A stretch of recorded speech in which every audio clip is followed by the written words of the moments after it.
প্রশ্নটা হলো, আমাকে আজকে প্রশ্ন করছে একজনে যে ওলামায়ে কেরামরা ওয়াজ করেন কুনতু নবিয়ান, আমি নবী ছিলাম, অল আদম বাইনাল মায়াতিন, যখন আদম পানি এবং মাটির মধ্যে ছিল, মানে আদমের অস্তিত্ব প্রতিষ্ঠিত হয়নি, আদম জন্মগ্রহণ করেন নাই, তার আগেই আমি নবী ছিলাম। এখন এই কথাটা কি? তো আমাদের মানে নিয়মই হলো যে আমরা যে কোনো বিষয় কোরআন থেকে জানার চেষ্টা করব। যে আদম আলাইহিস সালাম পানি এবং মাটির মধ্যে ছিলেন, তখন আল্লাহ রাসূল নবী ছিলেন বলে যে বলা হয় হাদিস, এটা কি? আমরা কোরআন থেকে এটা দেখতে পাচ্ছি, কোরআন থেকে আমরা দেখব। দেখেন সূরা শূরার 52 নম্বর আয়াত। সূরাটার নাম হলো সূরা। এই সূরার 52 নম্বর আয়াত কি আল্লাহ বলেন? আউযু বিল্লাহি মিনাশ শাইতানির রাজিম, ওয়া কাযালিকা আওহাইনা ইলাইকা রূহাম মিন আমরিনা, এভাবেই আমি ওহী করেছি আপনার প্রতি কোরআনকে, মিন আমরিনা, আমার আদেশে। রূহ মানে কোরআন। মানুষের এই মাটির দেহকে বাঁচিয়ে রাখার জন্য একটা রূহ আমাদের মধ্যে আছে, কিন্তু আমাদের এই রূহটাকে বাঁচিয়ে রাখার জন্য হলো কোরআন। কোরআন যদি ঢোকে তো আমরা ডবল রূহের মালিক, তাহলে আমাদের দেহ জীবিত, রূহ জীবিত। আর যদি দ্বিতীয় রূহটা না ঢোকে তাহলে দেহ জীবিত আর আমাদের আধ্যাত্মিক অংশটা মৃত। এই জন্য আল্লাহ কোরআন পাক কি বলছেন যে ওরা মরা, ওদেরকে আপনি শোনাতে পারেন না। মরা কারা? যাদের মধ্যে কোরআন নামক রূহটা প্রবেশ করে নাই, তাদেরকে কোরআনে আল্লাহ মৃত বলেছেন। ইন্নাকা লা তুসমিউল মাউতা, আপনি মরাকে শোনাতে পারেন না। ইজাবাল্লাহ মুদবিরিন, যখন সে পিঠ দেখে চলে যায়, তা আল্লাহ বলেন মরা, আবার ওটা হাইটে যায়, তাহলে কীরকম মরা হলো? মানে তার মধ্যে কোরআন ঢোকে নাই, এই জন্য সে আসলে মৃত। তাহলে মানুষের জন্য রূহ হবে দুইটা, একটা হলো সমস্ত প্রাণীর বেঁচে থাকার জন্য রূহ, এটা মানুষেরও আছে। আর মানুষের জন্য মানুষ হিসাবে সে যে মানুষ, এটা প্রমাণ করার জন্য তার মধ্যে কোরআন নামক রূহ এটা থাকতে হবে। তা আল্লাহ কি বলেন? ওয়াকাযালিকা আওহাইনা ইলাইকা রূহাম মিন আমরিনা, এভাবেই আমি ওহী করেছি আপনার প্রতি কোরআনকে আমার আদেশে। মা কুনতা তাদরি মাল কিতাব ওয়ালাল ঈমান, আপনি জানতেন না কিতাব কি এবং ঈমান কি। তাহলে আপনি জানতেন না কিতাব কি এবং ঈমান কি, তাহলে সে যদি আগেই নবী হইতেন তাহলে সে জানতেন। কথাটা বোঝেন? আল্লাহ কি বলছেন? মা কুনতা তাদরি, আপনি জানতেন না, মাল কেতাব ওয়ালাল ঈমান, কেতাব কি ঈমান কি এটা আপনি জানতেন না। তাহলে তে প্রমাণ হয় যে তিনি আগেই নবী, আগে থেকে নবী ছিলেন না। ওয়ালাকিন জাআলনাহু নূরান, বরং আমি করেছি এই কেতাবকে আলো। নাহদি বিহি মান নাশা, আমি এই কেতাব দ্বারা পথ প্রদর্শন করি যাকে আমি ইচ্ছা করি, মেনে বাদে না আমার বান্দাগণের মধ্যে হতে। ওয়াইন্নাকা লা তাহদি ইলা সিরাতিম মুস্তাকিম, এবং আপনিও সরল পথের দিকে মানুষকে ডাকছেন। তাহলে এই আয়াতে আমরা পরিষ্কার পেলাম যে আল্লাহ বলছেন যে আপনি জানতেন না, মাল কেতাব ওয়ালাল ঈমান, কেতাব কি এবং ঈমান কি এটা আপনি জানতেন না। তাহলে আল্লাহ রসুল আগের থেকে নবী ছিলেন না। আচ্ছা, আবার অন্য একটা আয়াত দেখেন, সূরা ইউনূসের 16 নম্বর আয়াত দেখেন। আল্লাহ বলেন কুল, আপনি তাদেরকে বলেন, লাউ শা আল্লাহু মা তালাওতু আলাইকুম, আল্লাহ ইচ্ছা করলে আমি এই কোরআন তোমাদের উপরে তেলাওয়াত করতাম না। ওয়ালা আদরাকুম বিহি, এবং তোমাদেরকে আমি কোরআন সম্পর্কে অবহিত করতাম না, জানাতাম না। ফাকাদ লাবিস্তু ফিকুম উমরাম মিন ক্বাবলি, নিশ্চয়ই আমি অবস্থান করেছি তোমাদের মাঝে জীবনের বিরাট একটা সময়। আফালা তাআকিলুন, তোমাদের কি জ্ঞান নাই?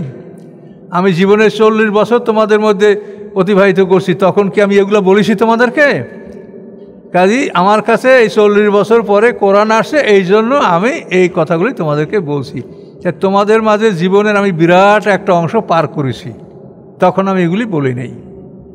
তাহলে জীবনের একটা বিরাট অংশ মানে 40 বছর পার হয়ে যাওয়ার পরে তিনি নবুয়ত লাভ করছেন, বাকি সামনে 23 বছর তিনি নবুয়তের জীবন যাপন করেছেন। তাহলে কোরআন দ্বারা পরিষ্কার যে তিনি 40 বছরের আগে নবী ছিলেন না। এখন দেখেন, যারা নবী ছিল বাল্যকালে তাদের কথা কিন্তু কোরআনে বলা আছে। ঈসা আলাইহিস সালাম বাল্যকালে নবী ছিলেন। ঈসা আলাইহিস সালাম বাল্যকালে নবী ছিলেন। সূরা মরিয়মের 29-30 নম্বর আয়াতে বলা হয়েছে, আশারাত ইলাইহি, ঈসা আলাইহিস সালাম এর মা যখন মরিয়ম যখন ঈসা আলাইহিস সালামকে নিয়ে বাড়িতে আসলেন 40 দিন পর, নেফাসের 40 দিন পার হওয়ার পর যখন বাড়িতে আসলেন, তো সবাই তাকে বলছে যে তুমি কি কাজ করলা, কি ভালো মন্দ, সবাই মন্দ বলছে। তখন উনি ওই আশারাত ইলাইহে ঈসা আলাইহিস সালাম মা মরিয়াম সন্তানের দিকে ইশারা করলেন, দুধ খাচ্ছিল সন্তান। কলু, তখন লোকেরা বলল, কাইফা নুকাল্লিমু মান কানা ফিল মাহাদের সাবিয়া, কীভাবে আমরা কথা বলবো যে শিশু কোলের শিশুর সাথে আমরা কি করে কথা বলবো। এটা লোকেরা বলল, সাথে সাথে ঈসা আলাইহিস সালাম বলেন, কলা ইন্নি আব্দুল্লাহ, আমি আল্লাহর বান্দা, আতানিয়াল কিতাবা, আমাকে আল্লাহ কিতাব দান করেছেন, ওয়া জাআলানি নবিয়া, এবং আল্লাহ আমাকে নবী বানিয়েছেন। এখন এই বাল্যকালে নবুয়ত দেওয়া দুইটা হলো, ঈসা আলাইহিস সালামকে এবং ইয়াহইয়া আলাইহিস সালামকে। ওয়াতাইনাউল হুকমা সবিয়া, ঈসা আলাইহিস সালামকে, ইয়াহইয়া আলাইহিস সালামকে বাল্যকালে নবুয়ত দান করা হয়েছে।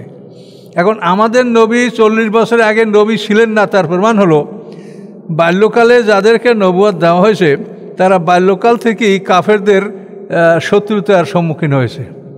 ঈসা আলাইহিস সালামকে বাল্যকালেই হত্যা করার চেষ্টা করেছে, যার জন্য তার মা তাকে নিয়ে হিজরত করেছে। আবাইনাহু ইলা রাবওয়াতিন জাতে কারারিন ওয়া মাইন, কোরআনে বলা আছে যে একটা উঁচু অঞ্চলে মারিয়াম আলাইহিস সালাম ঈসা আলাইহিস সালামকে নিয়ে তিনি পলায়ন করেছিলেন এবং সেখানে দীর্ঘকাল ছিলেন। তাহলে দেখা যায় যে নবুয়ত যদি বাল্যকালেও পায় তাহলে বাল্যকাল থেকেই কাফেররা তাদের শত্রু হয়। কাজে মুহাম্মদ সাল্লাম যদি 40 বছরের আগে নবী হতেন তাহলে মক্কার লোকেরা তাকে সাদেক আল আমিন বলতো না। বুঝতে পারছেন? নবুয়ত পাওয়ার পরে যেরকম তাকে বলছে কাজ্জাবুল খায়েন, মিথ্যাবাদী মোজাম্মাম, তো যদি তিনি আগের থেকেই নবী থাকতেন তাহলে ছোটোবেলায় তাকে মক্কার লোকেরা সাদেক আল আমিন বলতো না। কি বুঝতে পারছেন পরিষ্কার কথাগুলি? কাজে এতে কোনো অস্পষ্টতা নাই যে আল্লাহ রসুল 40 বছরের আগে তিনি নবী ছিলেন না। কাজে এই কথাগুলি আমরা কোরআন থেকে পাচ্ছি। কাজে এই জন্য আমরা জানি পৃথিবীতে একমাত্র কোরআন হলো যে জালিকাল কেতাব লা রাইবা ফি, কোরআন ছাড়া পৃথিবীতে আর কোনো গ্রন্থ সন্দেহের ঊর্ধ্বে না। আর হাদিসের ব্যাপারে ইমাম বুখারী যিনি হাদিস সংকলন করেছেন তিনিই তো 5 লক্ষ হাদিস সংগ্রহ করে তার 4 লক্ষকেই তিনি বাদ দিচ্ছেন, 1 লক্ষ হাদিস তিনি বিশুদ্ধ বলে ঘোষণা করেছেন। তারপরও সে মানুষ হিসেবে তার বিশুদ্ধ যেগুলো ঘোষণা করছেন সেগুলি সব বিশুদ্ধ নাও হতে পারে, অনেক চিন্তা গবেষণায় তার থেকে অনেক হাদিস বাদ যাচ্ছে। তো এভাবে আমরা এটা নিশ্চিতভাবেই এটা আমরা অবগত হচ্ছি যে রাসূল সাল্লাল্লাহু আলাইহি ওয়াসাল্লাম। আচ্ছা, আরও একটা আয়াত দেখেন, সূরা কাসাসের 86 নম্বর আয়াতে আল্লাহ বলেছেন, আমা কুনতা তারজু আইয়ুলকা ইলাইকাল কিতাব, হে নবী আপনি আশা করতে পারেন নাই যে আপনার প্রতি কিতাব নাযিল হবে। তাহলে এটাও প্রমাণ করে যে তিনি আগের থেকে বাল্যকাল থেকেই নবী ছিলেন না। আমা কুনতা তারজু আইয়ুলকা ইলাইকাল কিতাব ইল্লা রাহমাতাম মির রাব্বিকা, সূরা কাসাসের 86 নম্বর আয়াত। আচ্ছা, তাহলে আমরা ইনশাল্লাহ নিশ্চিন্তে বা আমরা অথেন্টিকভাবে বা মানে নিশ্চিতভাবে আমরা বলতে পারি যে আল্লাহ রসুল 40 বছরের আগে নবী ছিলেন না। পরিষ্কার, মা কুনতা তাদরি মাল কিতাবও আলাল ইমানও, কোরআনের একটা আয়াতই যথেষ্ট যে আপনি জানতেন না যে কেতাব কি আবার ইমান কি। তাহলে এই যে হাদিসগুলি বলা হয়েছে এই হাদিসগুলি জাল হাদিস বা যেই হাদিস হোক তাই হোক, এই হাদিসগুলি কোরআনের খেলাফ, আমরা এগুলা গ্রহণ করব না। আর আপনাদেরকে অনুরোধ করবো যে আপনারা কোরআনের সম্মান দেন, কোরআনকে প্রাধান্য দেন, তারপরে হাদিসকে আপনারা পরে বিবেচনা করেন। হ্যাঁ, কোনো ধর্ম পালন করেননি। 40 বছরের আগে আল্লাহ রসুল কোনো ধর্ম পালন করেননি। তিনি খ্রিস্টান ধর্ম পালন করেন নাই, আবার তিনি শরাবও পান করেন নাই, আবার তিনি মূর্তি পূজাও করেন নাই। তিনি সত্যকে অনুসন্ধান করেছেন। এভাবে আরবে অনেক লোক ছিল যারা দ্বীনে হানিফের অন্তর্ভুক্ত। দ্বীনে হানিফ অর্থাৎ অর্থ হলো যারা সত্যকে অনুসন্ধান করত। যেমন ওমর ফারুকের ভগ্নিপতি যে সাঈদ, এই সাঈদের বাবা জায়েদ এই ছিল কিন্তু দ্বীনে হানিফের অন্তর্ভুক্ত। এরা সত্যের অনুসন্ধান করেছেন, এরা কোনো ধর্ম পালন করেন নাই। আর মক্কাতে তো খ্রিস্টান ধর্ম ছিল না, কেউ মক্কা শহরে মুশরিকদের মধ্যে কেউ খ্রিস্টান ধর্ম অবলম্বনকারী ছিল না। তারা ওই মুশরিক তো মুশরিক, বাপদাদা পূজা করছে, এরাও পূজা করত, কিন্তু আল্লাহ রসুল সেই ধর্মের অন্তর্ভুক্ত ছিল না। তো এটা আপনারা পরিষ্কার বুঝতে পারছেন যে 40 বছর বয়সের আগে যদি নবী হইতো তাহলে তো তার উপরে ওই স্টিম লোডার শুরু হয়ে যেত, যা নবুয়তের পরে আরম্ভ হয়েছে, তাই না? কাজেই তিনি 40 বছরের আগে নবী ছিলেন না।